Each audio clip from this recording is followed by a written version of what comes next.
video, I'm going to show you how to organize your Google Classroom. So right now we are on our stream for Google Classroom. So I am using a class from last year.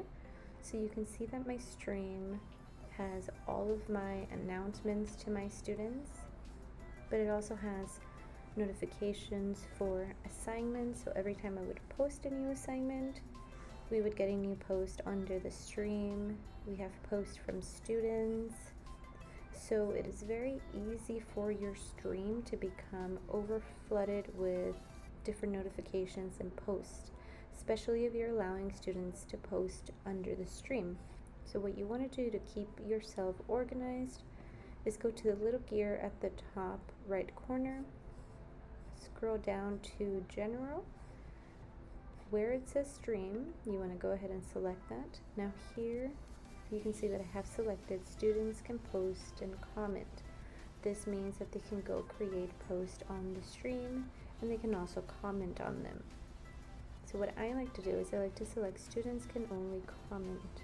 So what this does is they can only comment under the post that the teacher creates. So they cannot go on that stream and create their own personal posts. This will keep your stream a lot more clean and organized. Then we go below to classwork on stream. So here you want to select hide notifications. So what this does is it gets rid of the notifications for your new assignments.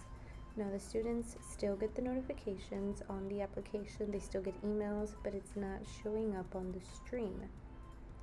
So if they go on here and they scroll down, all you see are the announcements made by yourself.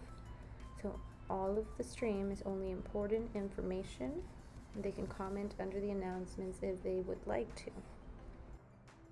So now I'm going to show you how to organize your classwork.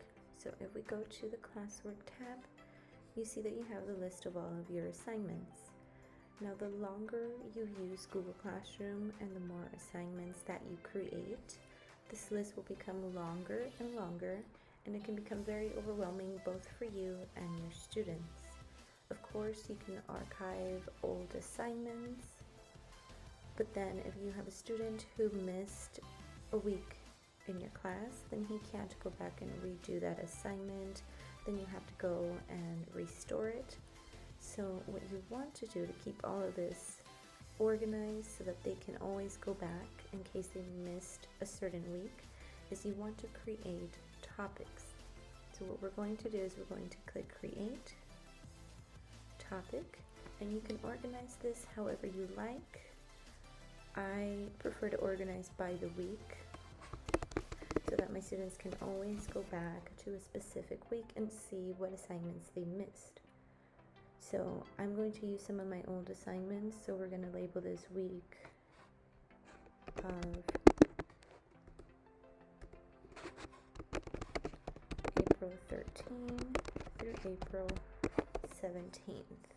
So I'm going to add that topic. So if you scroll down, you see that it shows up at the bottom of your classwork tab. Now what's nice about this too is it shows up on the left hand side under all topics. So your students can always go under classwork, look for the week that they missed, click on there, and it takes them directly to that week. So since I already have these assignments created, what I can do is just drag them and drop them under that week. So we've got the 17th, they had another assignment on that week, and now you have it organized. So I went ahead and organized some of my old assignments by weeks so that you can see how it looks. So we see that it's much more organized. It is categorized by weeks, so your students can scroll through the classwork tab, find the week that they need, and find the assignments. You can also see the list of the weeks on the left hand side.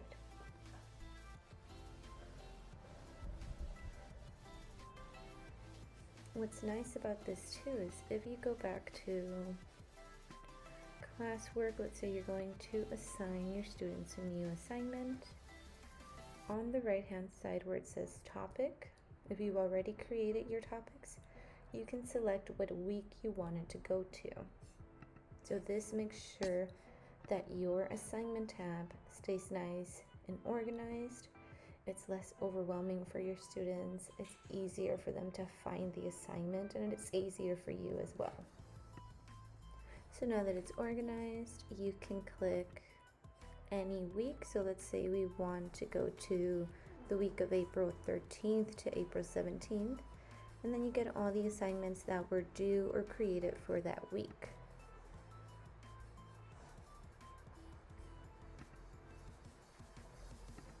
So then your classwork tab is nice and organized, and it doesn't become flooded or crowded and overwhelming.